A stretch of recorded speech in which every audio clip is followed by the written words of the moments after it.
안녕하십니까? 오늘 하나님의 말씀은 창세기 17장 24절 25절입니다.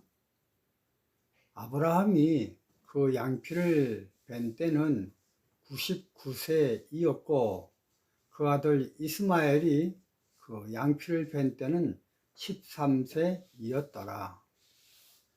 오늘 설교 제목은 공평하게 충분한 구원의 기회를 주시는 하나님이라는 제목입니다. 이스마엘은 하나님이 아브라함에게 나타나 대화하는 그 기적적인 장면을 목격한 자입니다. 그는 어린 나이에 그의 아비 아브라함을 통해 철저하게 신앙교육을 받았습니다. 창세기 17장 18절에 보면 아브라함이 이에 하나님께 고하되 이스마엘이나 하나님 앞에 살기를 원하나이다. 우리는 여기서 아브라함이 얼마나 마음속 깊이 이스마엘을 자기 후계자로 깊이 삼았는지를 깨닫게 됩니다. 하나님이 다른 아들을 제시하자 아브라함은 그의 마음을 굳힌 듯 다른 아들은 필요 없고 이스마엘이나 하나님 앞에 살기를 바랄 정도였습니다. 이것을 통해 아브라함은 전심전력을 다해 그의 아들 이스마엘에게 온 심령의 애정을 쏟은 것을 보게 됩니다.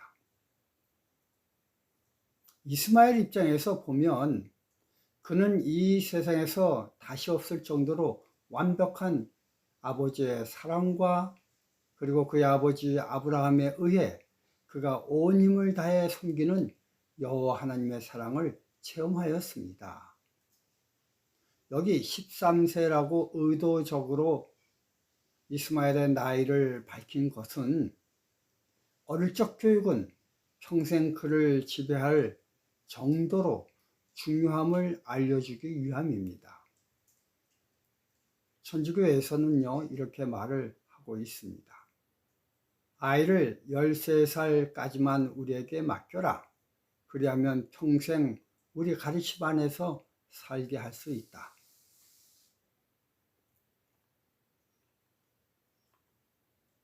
이스마엘이 무슨 죄가 있습니까? 아브라함과 사라의 농간에 어쩔 수 없이 태어난 죄밖에 없지 않습니까?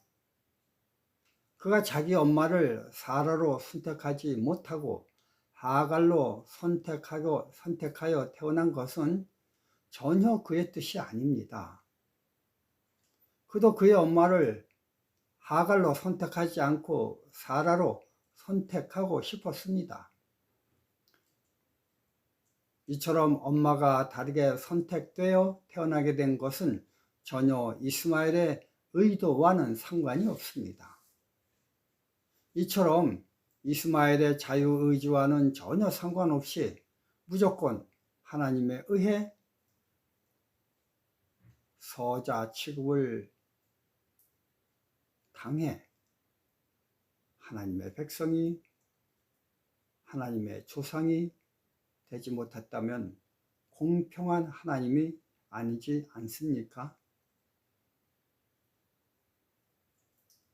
옛날 조선시대처럼 종의 아들과 주인집 아들은 탄생부터 선택되어져 나온다는 잘못된 죄의 굴레를 뒤집어 써야 됩니다. 우리 하나님.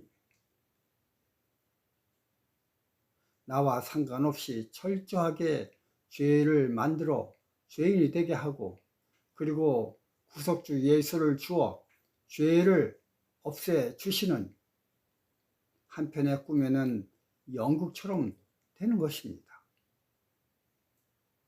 그렇게 되면 우리는 꼭두각시이고 하나님 손에 노란한 인형에 불과합니다. 이러한 예정설에 의한다면 하나님은 악마 중에 악마입니다. 힌두교의 브라만 계급, 귀족 계급, 평민 계급, 노예 계급인 불가측 천민, 이 네 단계 계급에 의해 삶이 정해져 태어난다는 것과 뭐가 다릅니까? 요한복음 9장 1절 3절입니다. 예수께서 길 가실 때에 날때부터 소경된 사람을 보신지라. 제자들이 물어가로되 라삐여, 이 사람이 소경으로 난 것이 네 죄로 인함이오니까, 자기오니까 그 부모이오니까? 예수께서 대답하시되 이 사람이나 그 부모가 죄를 범한 것이 아니라 그에게서 하나님의 하시는 일을 나타내고자 하심이니라. 이 성경절이야말로 사람들이 태어날 때 부모의 계급에 의해 자식의 계급이 세습된다는 사실을 완벽하게 무너뜨리는 말씀인 것입니다. 태어나기 전 부모의 죄 때문도 아니고 자기의 죄 때문도 아닙니다. 기독교 안에서는 모든 사람이 공평합니다. 누구든지 자기가 그렇게 태어난 이유를 알 때 인간들 앞이 아니라 하나님 앞에서 모두 다 공평함을 발견할 수가 있습니다. 이 소경은 하나님이 자기에게 부여한 직능을 깨닫자 최하위층인 구걸하던 위치에서 그 당시 최고의 석학들이며 최고의 지식자들인 바리새인들과 동등한 입장에서 의견 교환을 할 정도로 변모하고 있게 되었습니다. 우리는 오늘 주제절에서 이스마엘은 요종의 아들로 태어났기 때문에 이방인의 조상이 되었고, 이삭은 여주인의 아들로 태어났기 때문에 선민의 조상이 된 것이 아님을 봅니다. 하나님은 이스마엘이 자유의지를 발휘해 그 어떤 것도 자기 마음대로 선택할 수 있는 능력을 그가 자라나기까지 충분하고도 남을 정도로 베풀어 주셨습니다. 그러므로 그가 그렇게 된 것은 그의 출생이 여종 하갈의 아들이었기 때문이 아니에요. 하나님의 넘치고도 충분한 배려에도 불구하고 그는 그의 인생을 그렇게 자기가 가진 자유의지로 선택했던 것입니다. 성경에서 우리는 한 가지 예를 찾아볼 수가 있습니다. 이스마엘과 반대로 우리는 아브라함의 종 엘리에셀을 보게 됩니다. 창세기 15장 2절, 아브라함이 가로되 주 여호와여, 무엇을 내게 주시려니이까? 나는 무자하오니 나의 상속자는 이 다메섹 엘리에셀이니이다. 이 엘리에셀은 종의 신분에서 아브라함의 양자가 될 수 있었을 뻔하였습니다. 그러나 하나님에 의해 제주당해 아브라함의 양자가 되지 못했습니다. 태생이 하인이라 엘리에셀이 양자가 되지 못했다고 해서 엘리에셀의 인생이 불행한 인생입니까? 억울하다고 하늘을 향해 주먹질을 했습니까? 아닙니다. 그는 이 땅에서 하늘의 뜻을 성취케 하기 위하여 종이라는 자기 직능을 충분히 이해하고 그것에 충실하였습니다. 자기 신분에 대해 원망하지 않았습니다.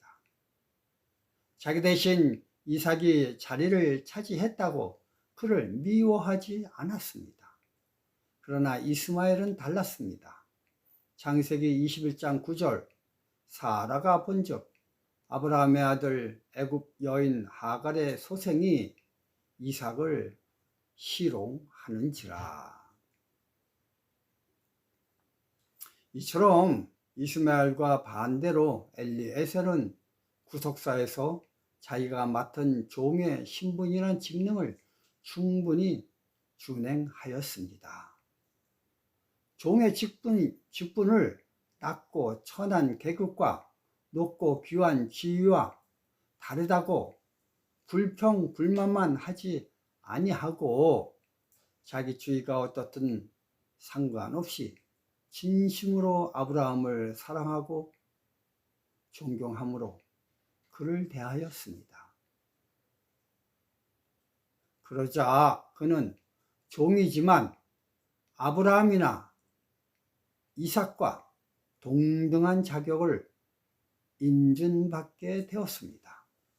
창세기 24장 2절 4절, 아브라함이 그의 집 모든 소유를 맡은 늙은 종에게 이르되 정컨대 내 손을 내 환도뼈 밑에 넣어라.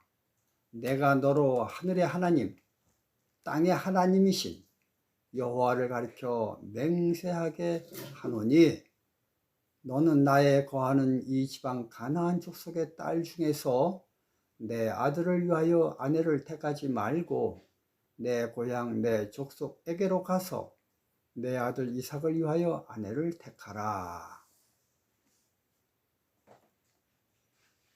엘리에셀은요, 아브라함과 사라라는 부모의 위치에서 동등한 자격으로 그들의 아들 이삭의 반려자를 선택하는 위치에 놓이게 되었습니다. 세상의 눈으로 볼 때는 종의 신분이지만 그러나 아브라함과 사라는 엘리에셀을 종의 신분으로 여기지 아니하였습니다. 자기들과 동등한 위치로 여겨 엘리에셀의 눈에 의해, 엘리에셀의 눈높이에 의해 자기들의 아들 이삭의 아내를 선택하는 선택권을 주었습니다. 엘리에셀의 입장에서 볼 때 꼭 종의 신분을 벗어나 아브라함의 양자가 되었어야만 했겠습니까? 아닙니다. 그는 그의 이 땅에서의 직능을 깨닫고 그 위치에서 충성을 다하자 모든 세상 사람들이 여기는 높낮이를 무시하고 주인과 똑같은 위치를 차지하게 되었습니다. 이삭도 엘리에셀을 경낮은 종으로 알지 않았습니다.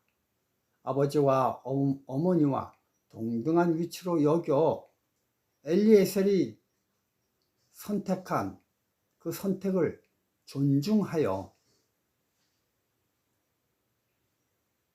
데리고 온 여자를 의견 없이 자기 아내로 받아들였습니다.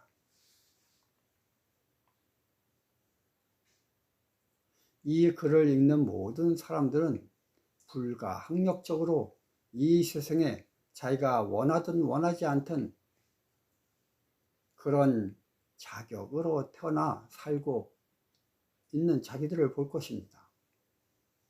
만약 하나님을 인정하지 않는다면 이 세상에서 부모를 잘못 만나 이렇게 불평등하게 태어나 산다는 것이 억울하기 그지없을 것입니다.